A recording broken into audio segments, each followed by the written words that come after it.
Hello guys, welcome back to the channel. Last Saturday and Sunday వచ్చేసి మా అక్క వాళ్ళ ఇంటికి అయితే వెళ్ళాము. అక్కడ ఫుల్ వర్షం అన్నమాట. వర్షం అంటే తెలిసిందే కదా, ఏవో ఒకటి వస్తుంటాయి. ఇది వచ్చేసి మా సైడ్ నత్త అంటారు అండ్ మీ సైడ్ ఏమంటారో కామెంట్ చేయండి. ఊరికే వీడియో షూట్ చేసా.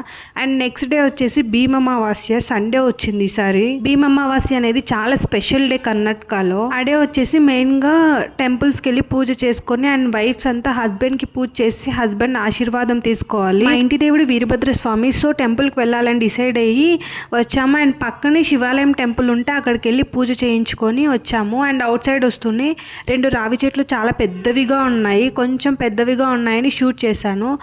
అండ్ ఇక్కడ చూస్తే మా అక్క పాప ఫుల్గా ఎంజాయ్ చేస్తుంది. అండ్ కొన్ని కోతులు వస్తుంటే ఆ కోతులతో ఫుల్ ఆడుకుంటూ ఎంజాయ్ చేస్తుంది. అండ్ నేను వీడియో తీస్తుంటే ఆ కెమెరాకి పూజ చేస్తుంది అన్నమాట ఆ కొమ్మతో. అండ్ మీరు అబ్జర్వ్ చేస్తే నాగరాలు ఉన్న ప్రతి ప్లేస్లో రావి చెట్టు కంపల్సరీ ఉంటుంది. నాకు పర్ఫెక్ట్ రీజన్ అయితే తెలీదు, బట్ నేను అబ్జర్వ్ చేసింది అయితే ప్రతి చోట రావి చెట్టు అయితే కంపల్సరీ ఉండే ఉంటుంది. ఇది ఫుల్ అవుట్ సైడ్ వ్యూ అన్నమాట శివాలయం టెంపుల్ది. నెక్స్ట్ వచ్చేసి వీరభద్ర స్వామి టెంపుల్కి అయితే వెళ్ళాము. అక్కడైతే హోమం చేపిస్తా ఉన్నారు, సో చాలా లేట్ అయిపోయింది. భీమమావాస్య దట్టు సండే అంటే చాలా మంది ఉండరు అనుకున్నాను, చూస్తే ఫుల్ రష్ ఉన్నింది. ఇప్పట్లో టెంపుల్స్ అంటేనే ఫుల్ కమర్షియల్ అయిపోతుంది, బట్ కమర్షియల్గా ఉండాలి తప్పదు, ఎందుకంటే మెయింటైన్ చేయాలి కాబట్టి. ఎందుకు కమర్షియల్ అంటున్నానంటే మేము వేసుకున్న థ్రెడ్స్ కూడా 10 రూపీస్తో అమ్మేశారు. అండ్ మేము నెక్స్ట్ మా వదిన వాళ్ళ ఊరికి వెళ్ళేసి వచ్చేలోపు చాలా లేట్ అయిపోయింది, 9:30 అలా అయింది నైట్. సో ఫాస్ట్గా రెడీ చేసుకొని కాళ్ళు కడిగి హారతి ఇచ్చి ఆశీర్వాదం అయితే తీసేసుకున్నాను. యాక్చువల్గా ఇలా చేస్తారని నాకు తెలీదు, నేను జస్ట్ హారతి ఇచ్చి ఆశీర్వాదం తీసుకునేదాన్ని ఎవ్రీ ఇయర్. బట్ ఈసారి అయితే మా అక్క వాళ్ళ ఇంట్లో కాబట్టి మా అక్క ప్రతిదీ చెప్పిస్తుంటే నేను చేస్తూ ఉన్నా.